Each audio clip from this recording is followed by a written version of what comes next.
Selamat pagi semua. Hari ini kita akan masuk bab 8 bahagian keempat.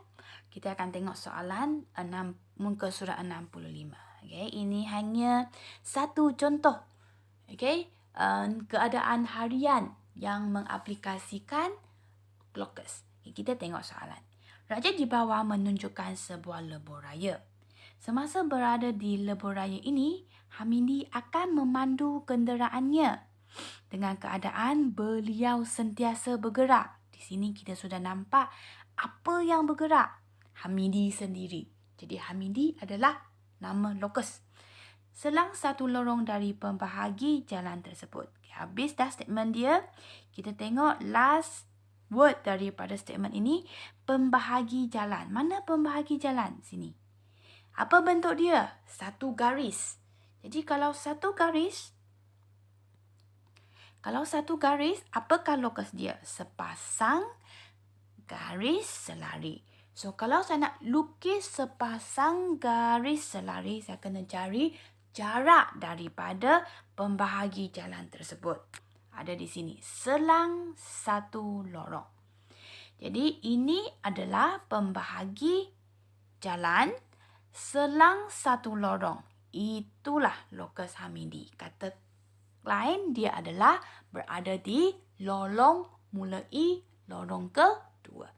Okey, jadi itulah jawapan kita. Okay, kita tengok muka surat 66 pula. Raja di bawah menunjukkan sebuah segitiga RST di mana dia adalah sebahagian daripada kawasan taman. Okay, titik Y dan titik Z tak nampak dalam raja kan? Bermaksud dia adalah locus. Titik yang bergerak. Titik yang kita akan cari.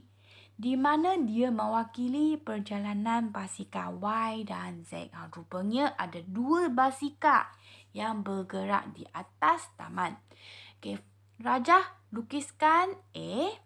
Locus bagi basikal Y yang sentiasa bergerak 2 cm dari titik R. Kita tengok last word.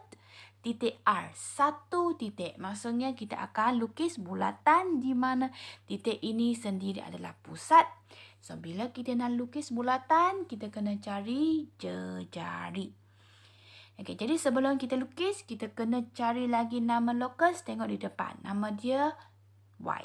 Jadi, buka jangka lukis 2 cm. Dan jarum kita letak di pusat iaitu R. Bentuk satu bulatan. Dan label nama dia locus Y. Okay, kemudian kita cari B pula.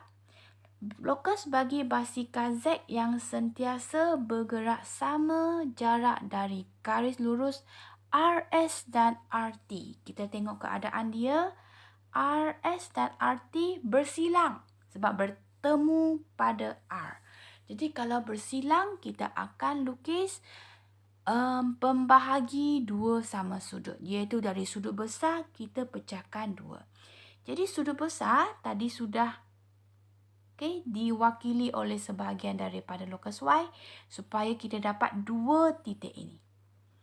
So daripada dua titik ini, kita bentuk lagi dua lorekan di depan R. Supaya kita boleh pecahkan sudut besar kepada sudut kecil. Jadi mulai titik ini, kita buat satu selang. Kemudian dengan jarak yang sama kita pindah ke titik ini. Kita sudah dapat satu titik. So daripada titik ini, kita sambung kepada R. Dapatlah locus Z. Okey. Sekarang kita tengok C pula.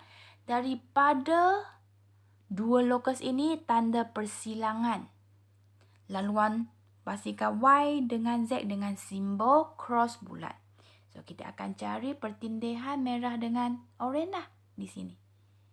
Okay, so apa yang dimaksudkan oleh dua persilangan ini? Maksudnya di dua lokasi ini ada kemungkinan dua basikal ini akan berlangkah. Okay, ada kemungkinan dia. Okay, jadi itu sahaja jawapan untuk muka surat 66. Kita tengok next page. Raja di bawah menunjukkan sebuah segi empat sama RSTU. Okey, inilah. Dan sebuah bulatan berpusat di O dengan jejari 3 unit. Okey, sekarang kita nak cari Y dengan Q locus dan kita akan cari yang manakah adalah persilangan mereka. Okey, W ialah titik yang bergerak dengan keadaan jaraknya kurang 3 unit daripada O. Jadi, inilah locus dia. Kita sudah boleh buang J dan M. Sebab dia adalah 3 unit dari O. So, daripada K dengan L, yang manakah memenuhi locus yang kedua?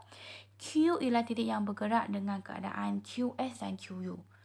Okey, potongkan 2Q, kita dapat 2 titik S dan U. So, kalau 2 titik, apakah locus dia? Pembahagi 2 sama serenjang. Jadi, warna biru ialah locus Q. So, di antara biru dengan oren, yang manakah pertindihan dia? Nampak kan? K. Jadi, jawapan kita adalah titik K. Bukan M, sorry, titik K.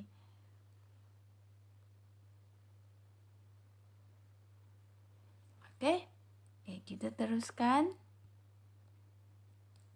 Raja di bawah menunjukkan taman di rumah Puan Lee. Diberi panjang dan lebar taman itu masing-masing 40 dan 28. Di taman tersebut terdapat sebuah jalan berbumbung dan pemercik air yang boleh menyiram kawasan sekelilingnya sejauh 12 meter.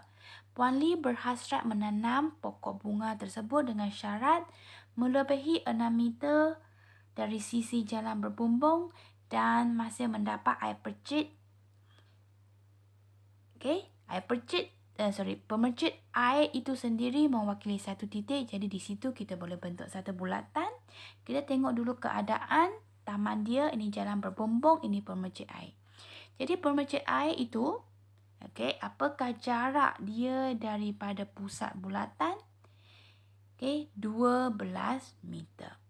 Jadi 12 meter adalah jarak sebenar, tetapi dalam rajah tadi dia guna skala. 1 unit mewakili 2 meter, maka 12 meter kita boleh bahagi 2 dapat 6 unit. So, kita buka jangka lukis 6 unit daripada pusat bentuk bulatan ini. Ini adalah area yang kita boleh siram air. Okay, syarat yang kedua, melebihi 6 meter daripada jalan berbumbung. Jalan berbumbung itu adalah satu garis.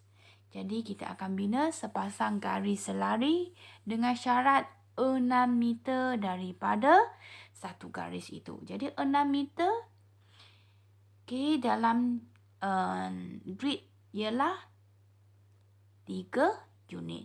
Jadi, 3 unit bukan sahaja dari atas bawah, tetapi di sini juga adalah selari.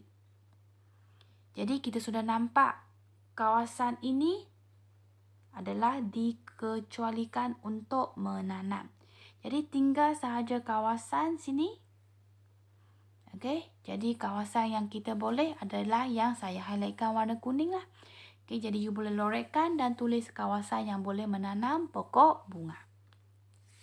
Okey, soalan yang last. Raja di bawah menunjukkan pelan bilik Kamala yang berbentuk segi 4 tepat. Okay, dan dia ingin memasang lampu syiring di bilik dia. Dengan syarat, lampu syiring mesti berjarak 4 meter dari dinding AB. Ini dinding AB, jadi berjarak 4 meter daripada garis lurus. Sepasang garis lurus, tapi sini hanya boleh lukis satu sahaja. Jadi ini adalah syarat yang pertama. Yang kedua, 4 meter dari bucu C. Dari bucu C, satu titik. Jadi kita akan bentuk bulatan dengan jari 4 meter. Di sini 1 cm mewakili 1 meter. Jadi kita boleh bentuk macam ini. Jadi selang antara dua syarat tadi, ini dengan ini, maka kita dapat persilangan itulah adalah tempat untuk letak lampu syiring. So, inilah jawapan kita. Jadi, kerja rumah untuk hari ini, lengkapkan latihan muka surat 65 hingga 68. Snap gambar muka surat 66 sahaja untuk disemak. Jadi itu sahaja untuk hari ini. Sekian, terima kasih.